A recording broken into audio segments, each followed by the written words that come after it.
evening to you. Thanks for joining us on the Thursday edition of the show. I'm Yemi Adebayo. Well, a lot is happening in your fast-paced, money-spinning world of sports, and we're here to take you through all that is happening on the show. While I wait Austin to join in, let me just quickly give you a quick rundown of what to expect on the show tonight. Rumors circulating widely like wildfire about the status of Coach Gernot Rohr. Of course, the NFF has responded to those rumors. That will form the basis of our conversation on the show tonight. But let me pause a little. Austin is ready. We're going to take this ride together on the Money Spinning World of Sports.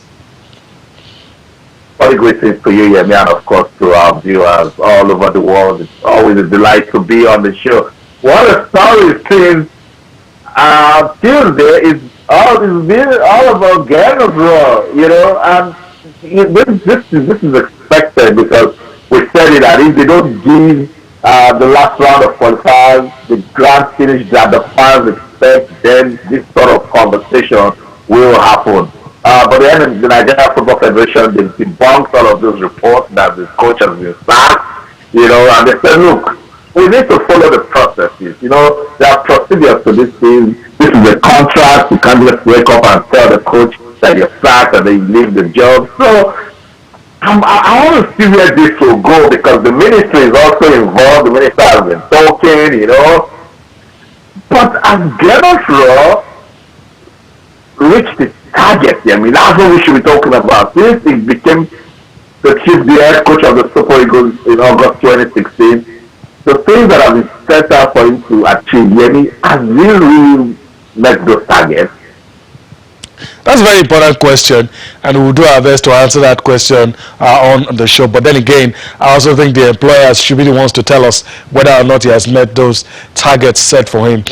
Case in point, a lot of us don't even know some of the details of his contract. I mean, a lot of things are shrouded in secrecy, and if we want to progress, we can't be doing things like that. All right, interesting discussion we're going to have on the show tonight. Let me quickly introduce our guest from the Lagos studio, always with us on Thursdays, and he graces us with his presence today as well. Bolu Omonoyi joins us. Greetings to you, Bolu. Thanks for finding out time to be with us on the show. Yeah, good to be again. Like I was discussing with you, we made up in my mind with myself and a colleague that today let's just forget about the Super Eagles until we woke up to the news of Rohr sacked, Rohr is not sacked, Rohr sacked, Rohr is not sacked.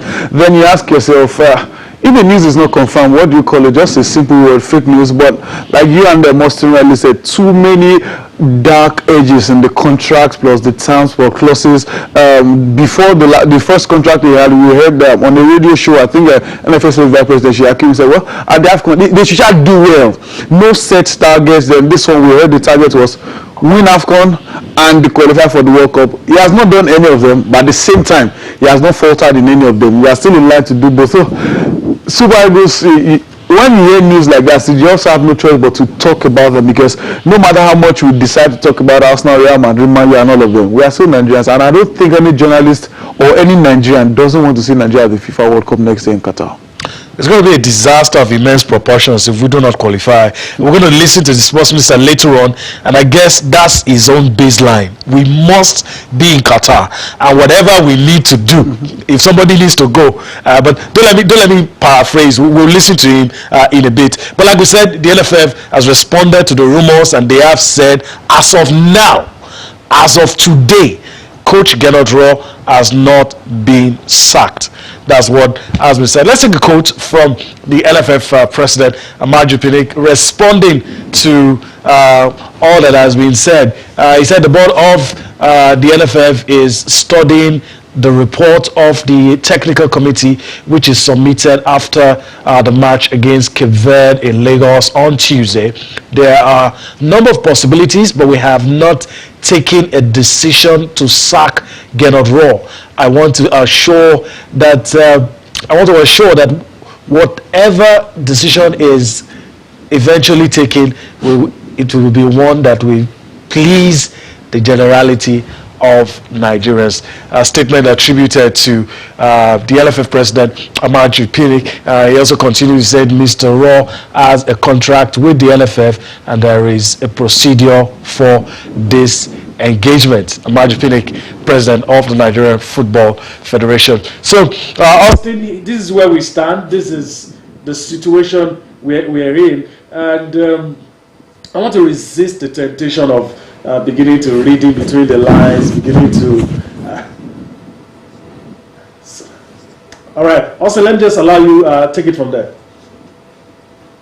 As I said, just picking a line for what the NFF president talked about, said there are procedures of disengagement, and I think that's what we're waiting to see if the Central Committee of the Nigerian Football Federation will come up with something that will actually, say if Coach Gernot will stay or go. But if you look at it from the interest of Nigerian football, can we afford to let go of the man who's been with this team since 2016? Now that we've entered the crucial stage of the qualifiers, because if you bring in someone new, I don't know, if anything goes wrong, then you start asking questions again. And Nigerian football fans, they can go on and on, start this coach, let him go. The moment you bring someone else and you don't give them the kind of result they want, then the talks will continue. But it is what it is.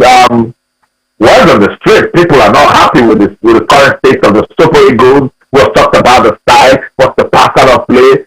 We don't see the sort of hunger that we want to see. They are losing the respect that they should have as one of the top 5 ranked teams in Africa.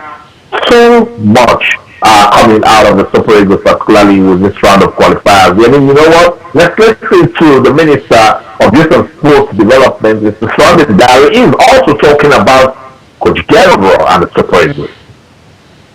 The Ministry of Youth and Sports Development, as we speak, is waiting. Once we have national matches like a standard operating procedure, first, the NFF will receive a technical report that analyzes the game. And based on that, it will be subject to review and scrutiny, benchmarked, and thereafter they take a decision, either about the players, either about the coaching staff or the technical crew. The ministry is waiting for that report from the NFF.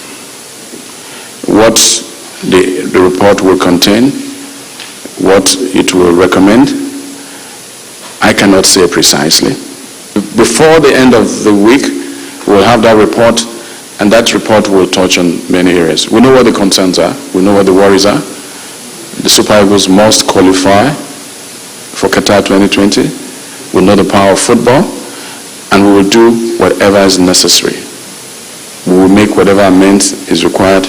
We'll be timely about it to make sure that Nigeria's football is of the highest quality and will play in Qatar. Because the president's charge is clear. When the FIFA president came, at the end of the president's speech, he said, Mr. President, see you in Qatar. Interesting comments, Austin. Very.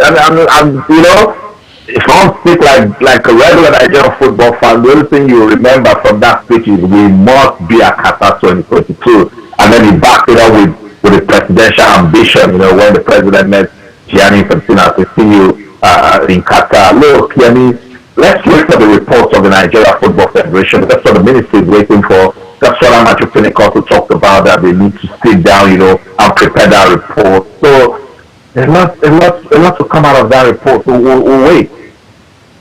Well, let me get Bolu in all of this.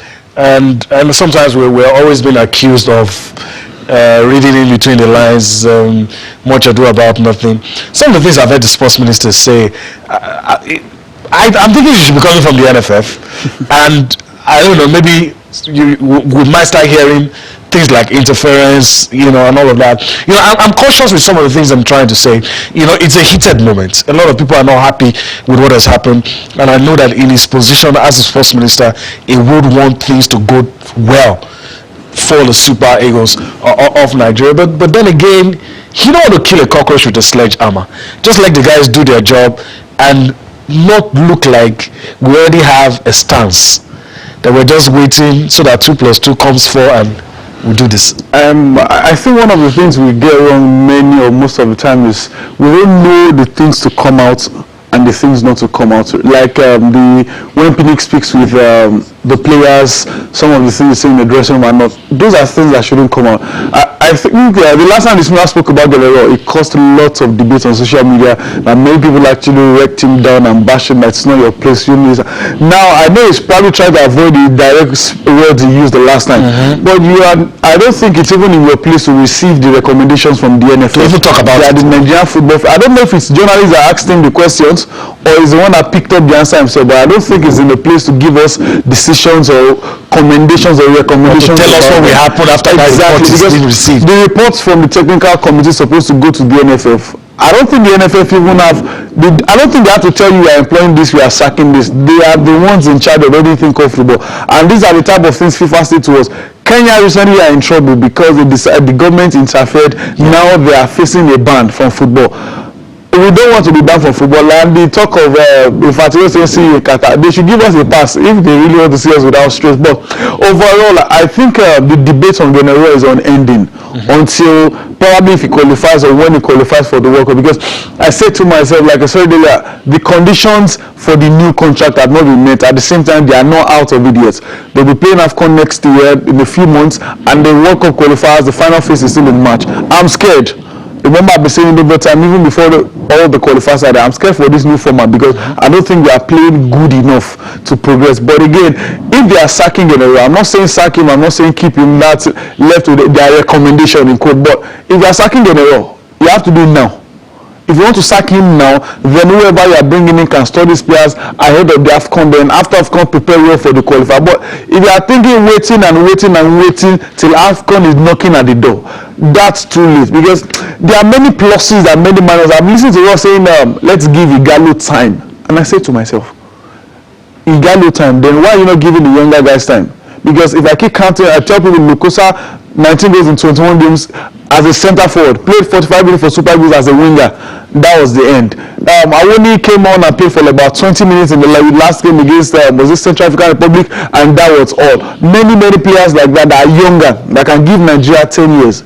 Then I don't think Igalo can give Nigeria 3 years anymore. Personal opinion, he may play with Zlatan and Ronaldo. He may play to that, but I don't think he can play for Super Eagles more than maybe 3 years. They are telling us give him more time. One thing is sure, from what we've seen and heard Gernot say, is definitely going to play Osimhen and Igalo at the World Cup. Whoever at the AFCON, whoever will drop, he will drop. But those guys are definitely good at it. Bolu, one of the things, like I said, I'm careful with my words, but we have to say it the way it is. To me, the fate of Gernot Rohr is sealed. It's not a matter of if, it's a matter of when. It's like we're looking at the slightest error now. What goes wrong? What will go wrong? Even the comments attributed to the NFF president is like, we have procedure of disengagement. So it's everything is going, but of course they are saddled with, handling football in Nigeria. So I mean, the buck stops at their table. But my worry is, don't allow these things to become messy. Yep. And which begs the question of, initially we were hearing rumors that the reason they couldn't sack him then was there's a clause of about $1 million. Now we are hearing about $2 million. Then you ask yourself, how do you put such huge amount for a sack clause when the salary is $45,000? It brings the regularity that one or two, if I need the terms and conditions, at least the basic clauses and terms in Guardiola's contract today, we can get it online. If you need the clauses, the add-ons, everything for Ronaldo's contract, you get it online. Then how come when it comes to us, there are hidden figures, hidden numbers, which would make you want to think twice about Wenger and Eriksen's statement when he said the reason he didn't take Nigeria's job was because there were talks of splitting the salary to this, and when you hear things like that, it makes you question, because the deals they've signed in recent years, we signed 10-year deal. Most of them, we don't even know the contractual terms. We don't know the financial obligations, no details. So if we are telling us there are 1 or 2 conditions to generate, what are the conditions? Let's know. I don't think they will sack him. I think it's more like we are going to sack him if he misses one. So if Nigeria gets out of If Nigeria even wins silver medal at the AFCON, yes, we said they must win, they sack him. But what are the conditions you are putting down in place? There has to be set, well spelled out reasons, because many Nigerians want him gone because we don't even know why he is in the job in the first place. Some will tell you give him more time. Whereas no manager or coach in the history of Nigeria football has played more games than Gernot. And like I say with all confidence, many have done half of his games and have won things for Nigeria. All right.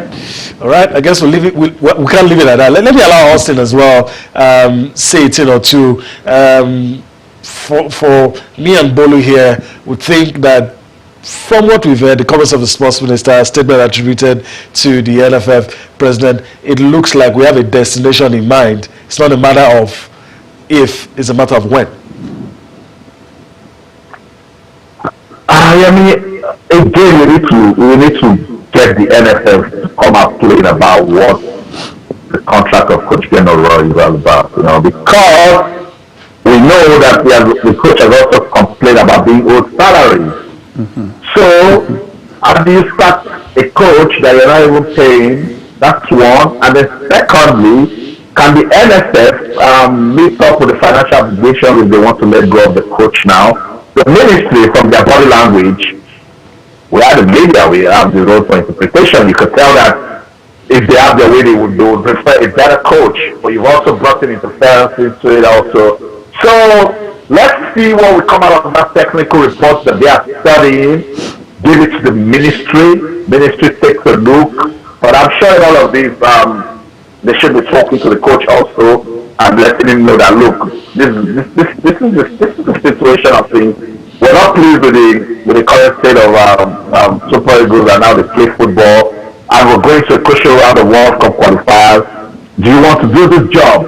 What can you do to turn things around?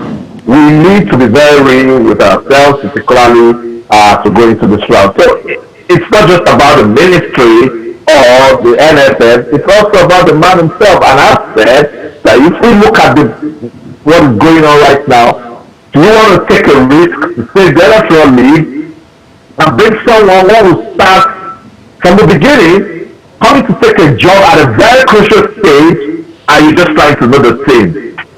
That's what we need to reflect.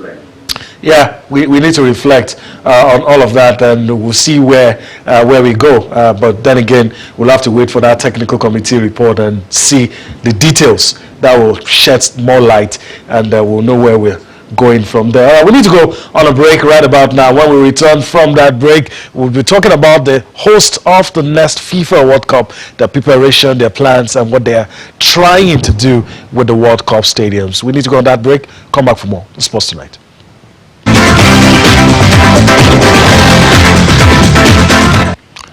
All right, welcome back. It's time to talk about Qatar and their plans for next year's World Cup. They're putting finishing touches to the World Cup stadiums that will be used. Of course, the hosts have not hidden their intention to stage world-class competition, a competition that will be remembered for a long time to come. Let's just take some reactions. It's just in 2 days' time, it will be about 1 year to Qatar 2022 World Cup, and the organizers are putting finishing touches to the stadiums. Let's listen to what they're doing, their efforts and plans to make the World Cup a big deal. We start here in 2014. So far, more than 7 years since we started. It was a desert here, completely a desert when we started. It took 7 years to get up and finish with this great, nice, one of the best, as we know, stadium in the world. This stadium capacity is more than 60,000. We're almost ready,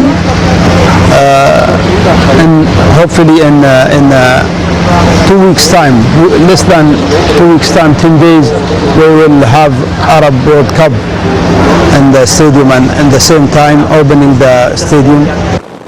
So, irrespective of the temperature outside, irrespective of the wind velocity outside, or if you have even a dust storm outside, inside the stadium will be maintained about 22-23 degrees C, and with the best air quality in the whole of Doha. Basically, this project is a very unique project, first of its kind, to be built from shipping containers and steel structure as a modular components.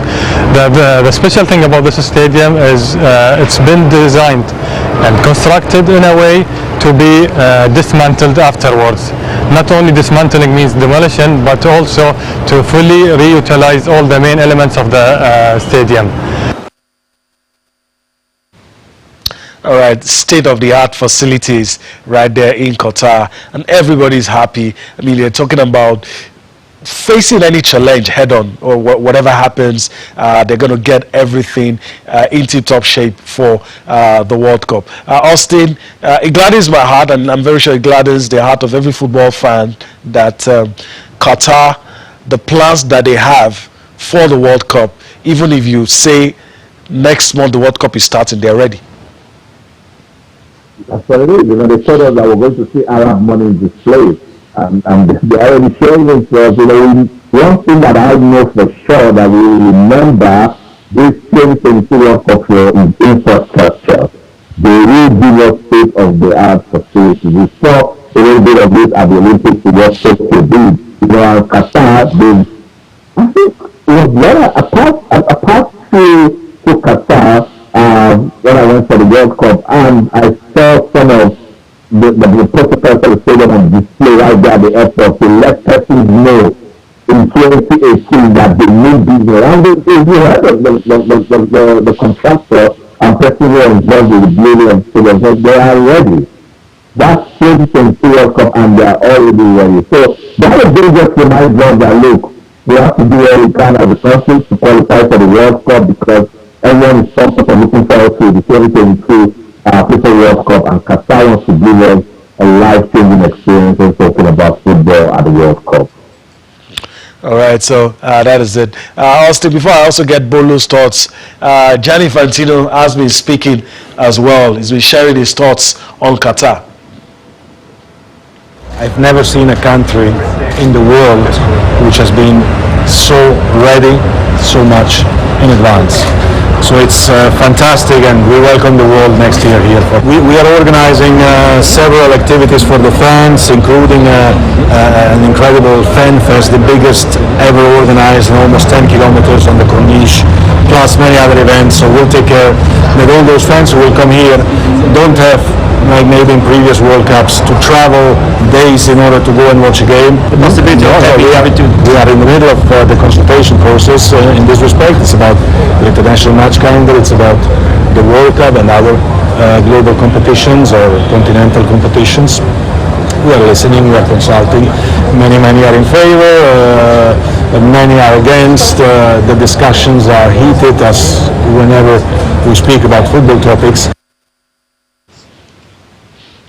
All right, Gianni Infantino, Bolu, Gianni Infantino, all smiles. I mean, I would be smiling too. You have a host that is doing everything. You're talking about fan viewership experience. You're talking about state-of-the-art facilities. You're talking about removing bottlenecks, being able to move easily to see these games. You know, Qatar is already telling us they're expecting over 1 million people, tourists, to come for the World Cup. Looking at the stadiums, you think they are ready from this, and they are telling you are getting ready. And one of the things that sounds interesting, I mean very interesting, was irrespective of what's happening outside the stadium, inside the stadium they will try to maintain about 22 to 26 degrees Celsius. So it means there's a way they planned to make sure even if it's very hot outside, you won't feel it that much inside. They didn't just win. There's a storm. No matter what, it's not affecting what's inside. It means these guys know, they know what they want. They know Asia has been enjoying tourism of late, but one thing the World Cup will do for you is it will bring much more. And anyone who goes to the World Cup and enjoy, it is so sure you want to go back there again, even after. And they said one thing, that they would demolish the stadium, and not demolish as in crush. So I'm thinking to myself, is it that we are going back to one of those stories that they find a way to fold it or something? These guys prepared well for it. And like Austin said, last World Cup in 2018, they are already telling you that we are ready, we are preparing, we are this. And I'm coming to myself, my stadium said I want to renovate for a while, I'm still on that. But again, it shows plan. yes, the funds are there, but sometimes if you have the funds and they are not planning well, you just end up spending the money to things you believe you need and you don't need. These guys are planning well. They have men who knows the job in each place, not having a carpenter doing a mechanic job. They have mechanics doing the mechanical work, the carpenters doing the carpentry work. And after hearing all these things, we must qualify for the World Cup. We must qualify for it. We must. All right. That's a little matter of Amnesty International. They have been talking about the deplorable condition of migrant workers in Qatar. That issue has been on for a while. They've been saying, look, Qatar is going to host the World Cup, but a lot has to be done for the migrant workers. Things are not going on the way it should for them. Even though Qatar has tried, a lot of people have said there's been some improvement, but Amnesty International wants more. So let's listen to a representative of Amnesty International talking about the conditions that migrant workers work under and what should be done by Qatar. So Amnesty just issued a report looking at the situation of migrant workers a year into this World Cup. And obviously, while we recognize that there have been some important legal progress that has been achieved with important piece of legislation being introduced, especially to reform aspect of the very problematic sponsorship system in place in the country. However, what we are seeing is that the implementation on the ground is not matching the laws, and then the enforcement remain very weak, leaving many of migrant workers still at the mercy of unscrupulous employers, still struggling to change jobs without securing the permission of their employer. Many continue to face wage theft. The access for justice is still very difficult for them. And obviously there is the issue of the unexplained death of hundreds of them, which continue to remain unexplained to date. I think we do recognize that those workers working on World Cup project have better standards of protection. The Supreme Committee introduced the Workers' Welfare Standard, offering better standards. And I think they are even referred to sometimes as first-class workers because of by virtue of working on this very important project. But again, I think we need to see beyond these 2% and then make sure that the remaining 98% also enjoy the same protections. And I think that's something we've been calling. If what the SC is doing is working, then I think why not extend it at a national level so that every migrant worker in Qatar will enjoy the same level of protection. All right, Amnesty International speaking out on behalf of the migrant workers, although it must be said that even Amnesty International recognizes that the workers working on the World Cup stadiums fare better. But then again, they want a wholesome package for all the migrant workers and all the conditions. Bolu, that's the only thing, of all the things we've been reading and hearing about Qatar, that's the only dark spot. But then again, it's very important. Something needs to be done. Well, things like this would almost always come up because, and one thing is key, those working for the World Cup are getting more. It only shows one thing, others are not working for the World Cup. Two things, if you don't get more, they'll probably want to force themselves to be part of it. And I hope that won't be the dark side of whatever Qatar stands for, because if it continues like this, they'll keep making the headlines, and if they keep making headlines, people could be worried. Like they say, a hungry man is an angry man, and we hope it won't get that bad, hope it won't get that far. Now that people are talking about it, maybe they will look into it, because migrants or not, they are still humans, are working, and anyone who works, I believe, should get paid, even if not equally, at least something that's worth it. So I think those working for the stadium would probably be an eye-opener to them that these guys are doing this and earning more. So hopefully they'll find a way to sort this out. I think there's only bad news in quotes that you really hear surrounding work. Everything always are beautiful designs, beautiful skyscrapers, this and that. So I think and hope they sort this out fast. Again, if we don't qualify for World Cup, I can't imagine we missing out in all this beauty and everything. You keep hearing good news, stadiums being ready, state-of-the-art facilities. You keep hearing fanfare like never before. It means even if it's one thing they're adding, it's going to be a plus. Then we all want to enjoy these things, even for those that won't be going. Imagine journalists that will be there. They will come back and tell the kind of experience they have, how everything is completely different. That's the testimony we want to hear, not, a Nigerian journalist representing Germany said, no, we don't want that. All right. Definitely don't want that. Austin, and I want you to pitch in as well in all of this that we've been saying. Probably the only dark spot in everything about the World Cup, the issue of migrant workers. There's been a pledge from the Qatari government to do more. And even Amnesty International recognizes that the law has changed, but the working conditions still, according to them, remains deplorable. And a year to the World Cup, they want a lot of things to be changed. People being treated fairly, having the opportunity to change jobs, wage theft. All of those things are the wrong headlines that the people of Qatar probably don't want to see. This issue comes up almost, every edition of the World Cup. We saw it with South Africa, and there were loads of protests. I also witnessed when I went to Brazil for the World Cup.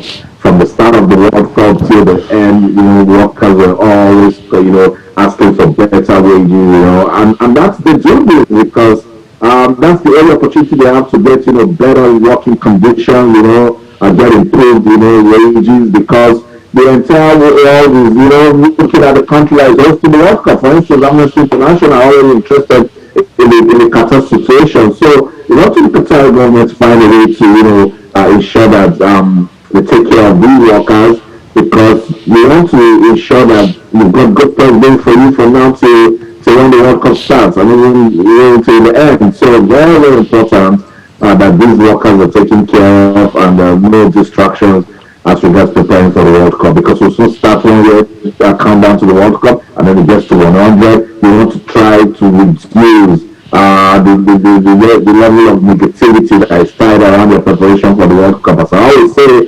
PRM does a better job in avoiding problems than solving them. That's true. Also, let's come to Africa now and talk about Samuel Eto'o. He has thrown his hat into the ring. He wants to become the FA president of Cameroon. He should speak to Drogba, and then ask some questions if possible. Talk to some of his ex-colleagues who have tried to get into this. But the two commands a lot of respect in Cameroon. They love him. He has contributed to football development in the country. So I think he has what it takes. On paper, we always ask that question, that the fact that you play football doesn't make you a better administrator. But this is a man who's been there, done that, who is exposed. And I'd like to bring in Bolu so he could give us a neutral perspective. Bolu, when you look at Cameroon and the politics tied around football administration, don't forget we have the great Issa to also still running things in the background. How much of a Korean tax is this for someone to feel? Well, in Africa, it feels like it's easier to be the president of a nation for our next international to be the president of the Football Association of Federation. You should ask, like you said, Drogba, who the first time he ran, he didn't even get a single vote from some of his ex-colleagues. It shows how difficult it is to become an FA president in Africa. But Eto'o has what it takes, and we saw lots of fan love from him. But the difference is those guys that were around him celebrating him are not the ones that would vote. So even when I was offered to become a vice president, I think if I had the chance to advise it, I would tell him you should have taken that offer.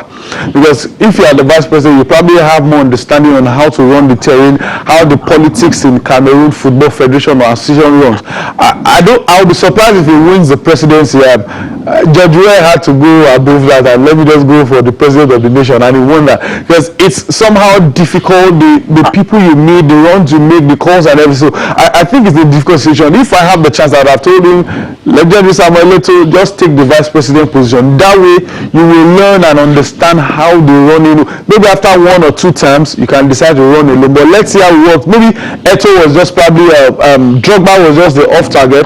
Maybe Eto'o will be the one to hit the target. But for where I'm sitting, I think it's definitely going to be a difficult task for Eto'o. Definitely a very difficult task it will be, but with his qualifications, with his experience, and to an extent, local media right there in Cameroon saying he's getting so much support. Ex-players were rooting for him to get in there. Does that in any way increase his chances of becoming FA president? Well, like I said, those ones are not the ones that vote. It took Kalusha Bwaya a lot to become the FA president of Zambia then, because it's always more like, yes, you did well for the nation, let it end there. It's more like the best players or ex-internationals can get is just being the coach, let it end there. It's always very, very hard for them. But again, Samuel Eto'o is well loved in Cameroon. Players are bored, everyone likes him, but they don't like him enough to be the president of their football federation. That's a different ballgame entirely. But I wish he can get it. This is what we want. People that have been involved in this game should be the ones to probably know better on how to run these things. Yes, it's being an administrator is different from being an active member. But let's see how it works. Let's wait till the election. Now he has thrown his heart to it. I hope he gets it. That's what we want. Eto'o getting it there, an ex-international, maybe Big Shares getting for Nigeria, Drogba getting for Ivory Coast. And if ex-international now gets involved and nothing still changes, then we can now know how to hit at them. So let's see what happens if we'll be able to get it. Like you already said, the media are supporting him. Many Cameroonians are supporting him. I wish they are the ones that vote. It would have been probably all A's for Samuel Eto'o, but different people are going to vote. Will those say people want Eto'o to leave them? Won't they feel we're the ones paying you when we're a player? Why we want to become our boss? We'll get to know all these answers when the election comes.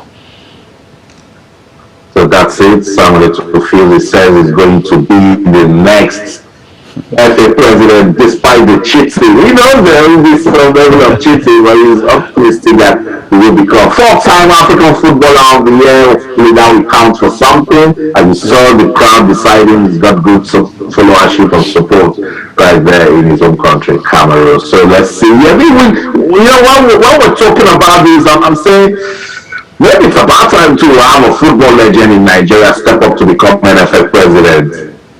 Yeah, I think so. I think the time is ripe. I think people who are emotionally invested in sports should be the one running it. That does not exclude those who are not ex-internationals. I'm just saying, if you're emotionally invested in the game, you would want the game to develop. You would be able to put aside your own personal interest for the development of the game. So ex-internationals, people who have been in and around of the game, who have contributed, should get the chance to, the case in Africa has always been politicians who probably didn't have the chance in mainstream politics, now use sports as an opportunity, to get whatever they want, and also use it as a leverage to get back into mainstream politics. And it would be good to have people who are emotionally invested, who love this game, and who would love to see it grow. I wish Samuel Eto'o all the best, and hopefully one or two ex-internationals in Nigeria will look at what he's doing and feel that, we can do this as well in Nigeria. All right, let's move on the show. Let's talk about the rebuilding process at the new camp. Of course, it's time to talk about Barcelona. They have unveiled Dani Alves. A lot of people didn't see this coming. None of us thought it was going to happen, but Dani Alves, the 40-year-old, back at the new camp. He will not be able to play until January. Signed a one-year deal. And we'll see. The rebuilding process continues. And Austin, before we go on the break, your thoughts on this one? I think they're just looking at how to pick the pieces and get back into reckoning. Yeah, and sometimes when it's sort of signing happens, you just know it's all about love. But the big question is, what can Dani Alves give to this Barcelona team? When you take a look at his age, and you take a look at the years that he spent there before he left, so it's just an emotional return. And if you look at the young players here and there in Barcelona, this man can bring some level of balance, experience, and you can't take away the quality of an experienced defender. And this man right there plays football with so much passion. He loves Barcelona. I said it time and time again. So I'm sure it wasn't very difficult for them to, tell him to come back. So wait till January to see what he can do. At this stage, when you juggle the ball, when the real action starts, they will be able to assess Dani Alves. But I'm sure it's definitely good homecoming for the fans of Barcelona and the people of Catalan. We will now be hoping that someday, Lionel Messi might just also return to the Camp Nou. Sports Tonight on Channels Television. Let's go on a quick break. When we come back, got time to play some tennis. So don't go anywhere. Stay with us.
Ladies and gentlemen, may I present to you the Akron WTA Finals singles champion Garbine Muguruza.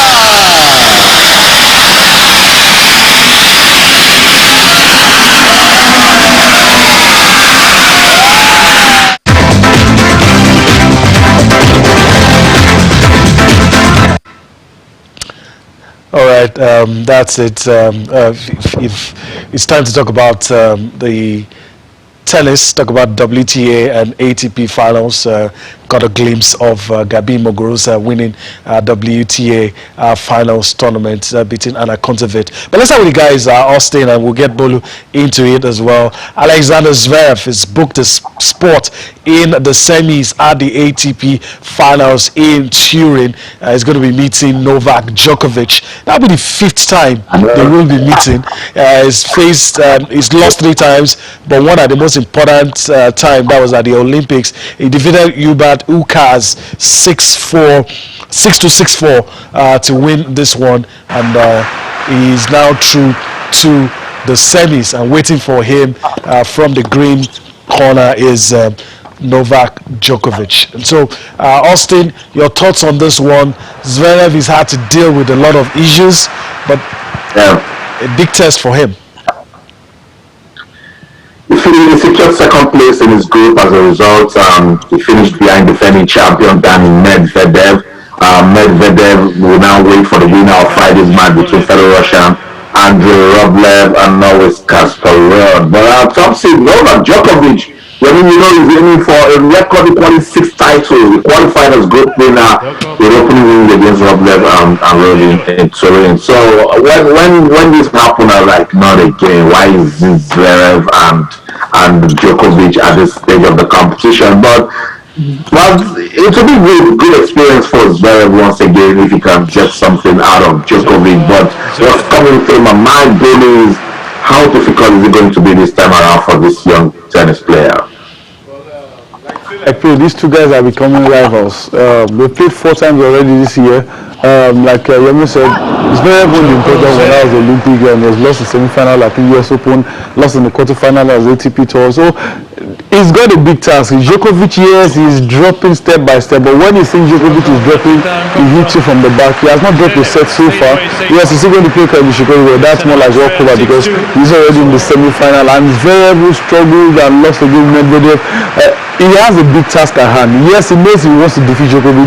He knows he wants to win, but again, if you don't beat people like Djokovic, you can't win titles. So for you to win, you have to beat someone like Djokovic, although it's very, very hard, very hard. Djokovic is not someone that you can easily walk past. Djokovic is not someone that will go off. He hardly has off days. Even in his off days, you are in trouble against him. Zverev knows what he do. He knows what he needs to do. Yes, he has defeated him 3 times in their previous 10 games, but 7 losses speaks volume. So I think he has a huge mountain to climb, a very huge one. And if he wins, you can probably just say he'll be good enough to win the ATP World Tours at the end of the day. Yes, he will likely still face Medvedev if they meet in the final, but he has a big task. I think if I'm putting my money, it will have to be on Djokovic. It's hard to say beyond Djokovic. It's very, very hard. Yeah, particularly when he's enjoying the momentum, it's very difficult to, snap it out of him. But we'll get to see what will happen in that one between Djokovic and Zverev, this next gen and the current, generation. So yeah, we have expectations for this one. Djokovic and Zverev always get so stoking, but it's the ATP finals. It's a different look and feel, a different, environment. But a champ is a champ, and what I'm seeing right now, tennis pundits already giving it to Djokovic. Djokovic is a self-motivated individual. It's always difficult betting against him. He always finds a way to get the extra gear and gets himself in motion. And by the way, a lot of people are talking about the new guard now. They're talking about that there's been a change of guard, that it's Djokovic and the new boys, not Djokovic, Rafa and Federer. That those guys are not there. So you're looking at Djokovic, Medvedev, Zverev. A lot of people are saying that's the top 3 now. I don't know if I agree just yet. I'd love to see those other guys play, but there's a new world order. But even with the so-called new world order, Djokovic still shines at the top and is a real top guy? I think what gets going for him is his consistency, particularly when he's winning. And look at how he's been able to maintain number one status. Tells you that's champion mentality right there. And as regards the other guys, let's be careful how we write them away. That's what we did 2 years ago, and then Rafa Nadal and Roger Federer came and shared the Grand Slam titles among themselves. So COVID, brought a little bit of disruption here and there, but I'm sure they are looking at everybody now and saying, "Oh, they think we're done." I don't think they're done yet, but for now, I agree with you. It's Medvedev, Zverev, and of course the champ, Novak Djokovic. All right, that's a good place to leave it on the show tonight. Time flies when you're having fun. First, I want to thank Bolu Omoni for his time with us on the show. Hopefully, we'll do this again some other time. Yeah, it's always good being here. All right, that's the show today. We do hope you've enjoyed everything we've been able to bring to you. We're going to do this again tomorrow. From Lagos, I'm Yemi Adebayo. Bye-bye now. That's it for me in London. Austin Okonakambo, try to be part of the show tomorrow because we're going to be having a special guest. I won't let it out now, but until then, in everything we do, remember, keep talking sports. Bye for now.